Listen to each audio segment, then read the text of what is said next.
चला तर मंडळी, कधी कधी मुलांच्या शाळेच्या डब्याला स्पेशल टिफिन द्यायचा असतो. 3 बटाटे उकडून घेतले, डब्यातच एका बाजूला गाजर आणि मटार सुद्धा उकडला होता. 1 कप पोहे घेतले, हलके धुवून घ्यायचे, फक्त चमचाभर पाणी घालून 5-10 मिनिटं बाजूला ठेवायचे.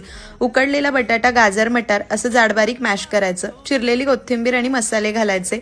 धनेपूड, जिरेपूड, चाट मसाला, लाल तिखट, लिंबाचा रस चवीनुसार, मीठ घालायचं आणि पोहे 10 मिनिटं जे भिजायला ठेवले होते ते घालायचे. सगळं चांगलं हाताने मळून याचा गोळा करायचा. पोह्यांमुळे या मिश्रणातला ओलसरपणा कमी होतो आणि वेज पोहा कटलेट खूप छान तयार होतात. 5 मिनिटं हा डो बाजूला ठेवू. गहू पीठ घेतलं, चिमूटभर मीठ घालायचं, पाणी घालायचं आणि मध्यम अशी स्लरी करायची. खूप घट्ट नाही, खूप पातळ नाही. वरच्या क्रिस्पी कोटिंगसाठी बारीक शेवई घेतली आहे. तुम्ही ब्रेड क्रम्स सुद्धा घेऊ शकतात. तयार झालेल्या मिश्रणाचे छोटे छोटे लहान लहान असे कटलेट करून घ्यायचे. खूप जाड नाही, खूप बारीक नाही. 9 ते 10 कटलेट तयार होतात.